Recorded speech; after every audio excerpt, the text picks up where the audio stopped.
사랑과 마음 상담센터에서 보내드리는 이른 아침 햇살 받기 프로그램입니다. 이 시간 하나님의 말씀을 통해 마음 치료가 이루어져 믿음의 안위함을 누리시는 시간 되시길 바랍니다.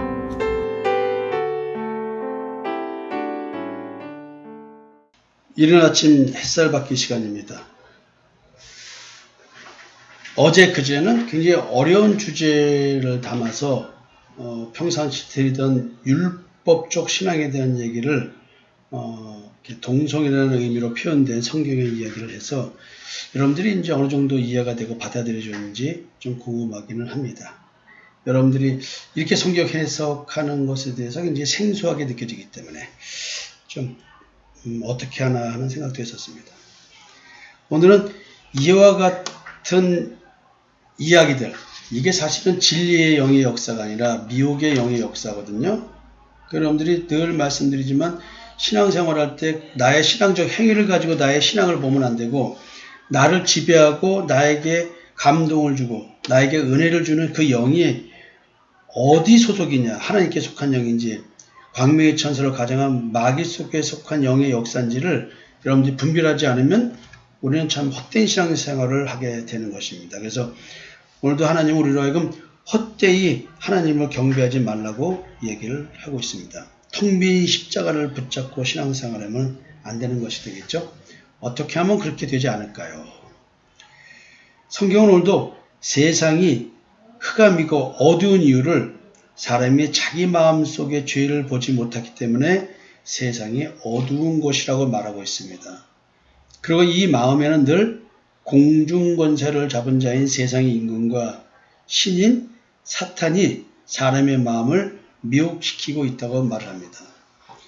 우리는 고린도후서 4장에서 이런 얘기를 볼 수가 있는데요. 그 중에 이 세상 신이 믿지 아니하는 자들의 마음을 혼미케 하여 그리스도의 영광의 복음의 강처가 비치지 못하게 하미니 그리스도는 하나님의 형상이라. 결국 내 마음속에 새로운 피조물 되게 하는 그리스도의 형상, 하나님의 형상, 이렇게 창조되지 못하게 막는 게 광명의 천사의 역할입니다. 우리는 이 방해를 뚫고 믿음으로 내 마음 안에 하나님의 형상인 그리스도의 형상이 이루어져 가게 해야 되는 것이죠. 그래서 오늘도 우리는 이 세상 신이 세상에 빠져 살게끔 만들고 세상의 사건 사고 속에 매달리게 만들고 염려, 걱정, 근심에 사로잡히게 만드는 것이죠. 그래서 베드로 사도는 이와 같은 우리들의 삶의 매임을 사자가 우는 사자처럼 삼킬 자를 찾는다, 이렇게 얘기를 하는 것입니다. 염려, 근심, 걱정, 굶주린 사자에게 사로잡힌 현상이라는 것이죠. 믿음 있는 자는 이 근심, 걱정을 주님께 맡기게 됩니다. 세상은 늘 사람으로 하여금 마음을 빼앗기게 만드는 구조를 생산해냅니다. 마음을 어지럽게 만들고 혼돈스럽게 만들어 궁극적으로 어두운 마음 속에 하나님의 영광이 그리스도 예수의 재용삼의 대속의 은총인 복음의 강체가 비치지 못하도록, 즉 깨닫지 못하도록 방해를 하고 있습니다.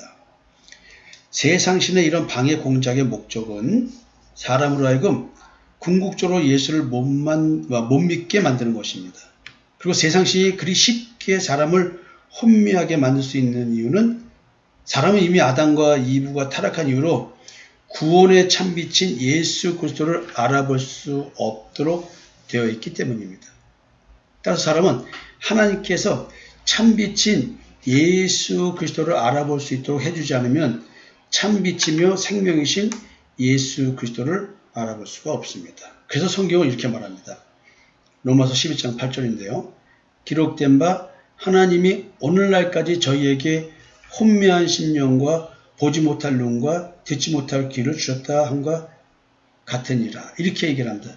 사실은 이 이야기는 신명기 말씀입니다. 그러나 깨닫는 마음과 보는 눈과 듣는 귀는 오늘날까지 여호와께서 너희에게 주지 아니하셨느니라. 모세가 이런 말을 한 이유는요, 끊임없이 출애굽해서 가나안 들어가기 전까지의 이스라엘 백성들은 하나님께 대해서 순종하지 않고 불순종했습니다. 끊임없이 애굽을 구려합니다. 우상 숭배를 합니다. 이런 이들의 본질적 진리에 대한 저항, 반항, 거부, 이것이 그 이유가 하나님께서 이렇게 하셨기 때문에 그렇다는 거예요. 하나님께서 우리에게 혼미한 심령을 줘서 못 알아본다는 거예요. 내가 그리스도를 바라볼 수 있는, 진리를 바라볼 수 있는 성령과, 즉 지혜와 계시의 영과 진리의 영과 거짓 영, 미혹의 영을 구분하지 못할 눈을 가졌다는 거죠. 그리고 진리를 들어도 듣지 못하는 귀를 주셨기 때문에 계속 불순종할 수밖에 없다는 거예요. 참 무서운 얘기죠. 따라서 하나님께서 사람을 길이요 진리이며 생명 되신 예수 그리스도 앞으로 인도하기 위해서는 보는 눈과 듣는 귀와 깨닫는 마음을 주시지 않는다면 사람은 자신의 존재의 능력으로는 예수가 그리스도라는 신앙 고백은 불가능하다는 것입니다.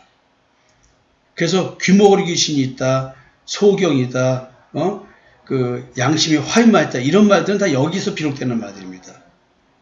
그러므로 설령 지금까지 신앙 고백을 올바르게 하였으며 외형적으로 신앙생활을 잘하고 있다 손치더라도 하나님께서 보는 눈과 듣는 귀와 깨닫는 마음을 주시지 않은 상태의 신앙 고백과 신앙생활은 거짓일 수밖에 없는 겁니다. 이것이 참 신앙생활 열심히 하는 사람들에게 불편한 진실이 되는 것입니다. 바로 이와 같은 에베소서에서 하나님에 대한 지식은 하나님께서 지혜와 계시의 영을 주셔야지만 알게 되는 거라고 얘기했습니다. 뿐만 아니라 하나님께서 마음의 눈을 밝혀주셔야 하나님께서 각 개인에게 베푸신 역사를 알 수 있다고 했습니다. 사람은 존재 자체가 하나님의 역사가 없으면 하나님께서 베풀어 주신 은혜를 깨달을 수 없는 존재라고 말합니다. 에베소서 1장 17절에서 19절을 한번 봉독해 드리겠습니다. 우리 주 예수 그리스도의 하나님 영광의 아버지께서 지혜와 계시의 영을 너에게 주사 하나님을 알게 하시고, 그러니까 내가 하나님 참 하나님의 여호와를 안다는 얘기는 하나님께서 내게 지혜와 계시의 영을 주어지만 되는 거예요. 내가 교회를 열심히 다닌다고 하고 하나님을 알려고 한다고 해서 하나님이 알아지는 게 아니라는 것이죠. 전제 조건은 하나님께서 은혜를 베풀어 주셔야지만 가능하다는 거예요. 너희 마음의 눈을 밝히사 그의 부르심의 소망이 무엇이며 성도 안에서 그 기업의 영광의 풍성함이 무엇이며 그의 힘의 위력으로 역사하심을 따라 믿는 우리에게 베푸신 능력의 지극히 크심이 어떠한 것을 너희로 알게 하시려고 하는. 그러니까 내게 역사한 하나님의 능력, 내게 역사한 예수 그리스도의 보혈, 이런 것들은 정말로 내 마음의 눈이 밝아져야 가능하다는 것이죠. 이 마음의 눈이 밝아진다는 것은 마음 가죽을 베야 됩니다. 마음 가죽을 베는 것, 즉 이런 것들을 홍해바다를 건너는 것, 요단강을 건너는 것, 그리고 가나안 땅에 들어가는 것, 이런 개념들이 다 이 마음의 눈을 밝히는 것과 관계된 비유적 표현인 것입니다. 그래서 나의 마음의 무의식의 세계로 들어가는 것에 대한 얘기를 하고 있는 것이죠. 사람은 깊고 어두운 흑암 속에서 삽니다. 그래서 하나님께서 천지를 창조했는데 그 땅이 혼돈과 공허가 깊고 흠하게 쌓인 땅인 거예요. 여러분들이 이 말의 의미, 이게 율법적 신앙생활에 대한 얘기거든요. 자기 의를 추구하기 위해서 열심히 사는 사람들, 마음속은 보지 못하고 행위의 거룩과 행위의 경건과 행위의 의로움을 추구하는 사람들, 그들이 흑암이라는 것이죠. 선악을 알게 남의 열매를 먹은 사람은 그렇게 산다는 거예요. 어둠 그 자체로 존재하며 율법을 바탕으로 외식적 신앙생활을 하면서 빛에 거하는 줄 아는 사람들, 이게 율법주의자들이죠. 그래서 그들이 그런 신앙으로 만연한 사회를 흑암의 땅이라고 말하는 것입니다. 그렇게 만연된 사회를 소돔과 고모라 갖다가 말하는 거예요. 하나님의 관점에서는. 사람의 이런 영적 어둠의 상태를 땅이 혼돈하고 공허하며 흑암이 깊음 위에 있고 라고 성경은 기록하는 거예요. 창세기 1장 2절의 이야기죠. 이것은 사실은 사람의 영적 상태를 표현한 말씀입니다. 그래서 하나님의 구원의 역사의 시작을 알리는 하나님의 영은 수면 위에 운영하시니라는 말씀이 선포되는 것입니다. 그리고 드디어 흑암의 세계에 구원의 빛이 비추는 역사가 시작되는 것이죠. 흑암의 상태에 비추어지는 빛은 태양과 달과 별의 빛들이 아닙니다. 참빛은 예수 그리스도이시기에 하나님이 비추라고 하신 빛은 그리스도 예수의 복음의 빛이었습니다. 복음의 빛이 비추어지면 십자가에서 돌아가신 예수를 통하여 하나님 사람에게 어떠한 영광을 주셨고 또 하나님께 속한 영광이 어떠한지를 깨닫게 됩니다. 그래서 바울은 고린도서 4장 6절에서 이렇게 고백합니다. 어두운 데에 빛이 빛이라 말씀하셨던 그 하나님께서 예수 그리스도의 얼굴에 있는 하나님의 영광을 하는 빛을 우리 마음에 비추었느니라. 여러분들에게 나눠드린 유기간의 창조 안식, 영적인 눈으로 바라보는 세계 유기간의 창조와 안식, 이거를 마음과 양심을 중심해서 맥을 뚫어서 설명하게 된 이유가 바로 뭐냐면 바울의 이런 신앙 고백입니다. 빛빛 지어진 그 대상이 땅이 아니라 내 마음이었다. 그러면 혼돈과 공허와 깊은 흑암에 쌓인 땅이라고 말한 것은 뭘 말하냐면 내 마음, 내 양심, 그 무의식의 세계에 대한 얘기가 되겠죠. 의식의 세계가 아닌. 창세기에 창조된 빛을 바울이 이렇게 비유를 해석했습니다. 참 빛이 흑암 그 자체인 사람에게 비추어진 것은 하나님의 아들 그리스도 예수의 음성이 흑암이 그 사람에게 들려지는 것을 말합니다. 즉 예수의 말이 들려 믿어져서 죽었던 영이 살아난다는 의미입니다. 진실로 진실로 너에게 이르노니 죽은 자들이 하나님의 아들의 음성을 들을 때가 오나니 곧 이때라. 듣는 자는 살아나리라. 참 어마어마한 이야기죠. 창세기에서 하나님이 빛이 있으라 한 곳은 미혹의 영이 역사하는 흑암의 땅 사람의 마음이었습니다. 여러분 이것이 이해가 되실까요? 오늘은 여기까지 말씀드리고 다음 주에 또 뵙겠습니다. 여러분 사랑합니다.